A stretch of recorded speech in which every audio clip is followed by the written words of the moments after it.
In 1989, a soda company accidentally became the sixth most powerful military force on the planet. During the Cold War, the Soviet Union absolutely loved Pepsi. But their currency, the ruble, was worthless globally. They couldn't pay with cash. To keep the soda flowing, the Soviet government decided to barter using the only thing they had too much of: weapons of war. They traded 17 submarines, a cruiser, a frigate, and a destroyer to Pepsi in exchange for soda syrup. For a brief moment in history, the CEO of an American soda company commanded a massive naval fleet. He famously mocked the US National Security Advisor, telling him, "We are disarming the Soviet Union faster than you are." The Austrian army once suffered thousands of casualties in a massive battle, but the enemy hadn't even arrived yet. In 1788, the Austrian army is marching to fight the Ottoman Empire. One night, scouts go ahead and buy a bunch of schnapps. The infantry catches up and wants to share the booze. The scouts refuse. A brawl breaks out in the pitch black. Someone fires a shot, and another soldier jokingly yells, "The Turks! The Turks!" Total, absolute panic ensues. The army is made of different nationalities who don't speak the same language. They start shooting each other in the dark, and artillery opens fire on their own men. 2 days later, the actual Ottoman army arrives, only to find the Austrian army has already completely routed itself. The United States and the British Empire almost started World War I, all because of a single farm animal.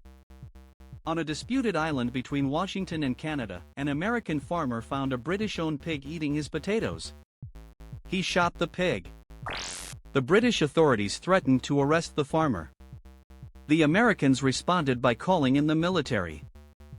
The British retaliated by sending 3 heavily armed warships. Suddenly, hundreds of soldiers and cannons are staring each down.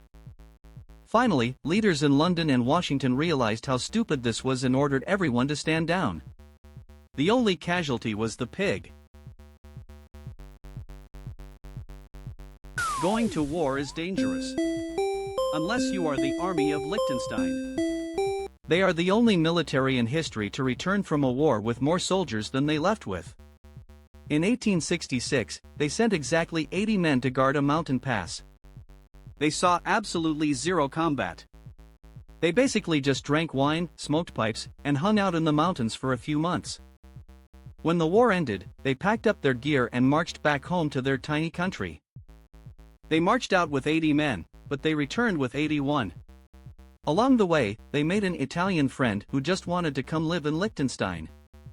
They literally went to war and made a best friend. In 1932, a modern military deployed heavy machine guns and trained soldiers to fight an enemy, and they lost to a flock of birds. It's called the Great Emu War. Western Australia was being absolutely overrun by 20,000 giant, 6-foot-tall emus destroying all the wheat crops. Desperate farmers called the government, and the Australian Minister of Defence sent in the literal army, equipped with heavy artillery. But the birds were tactical geniuses. They scattered in small squads, running at 30 miles per hour. The soldiers mounted guns on trucks, but the terrain was so bumpy the guns jammed and they couldn't land a shot. After firing 2,500 rounds of ammunition, the military had barely made a dent. The commander literally ordered a retreat, and the emus won the war.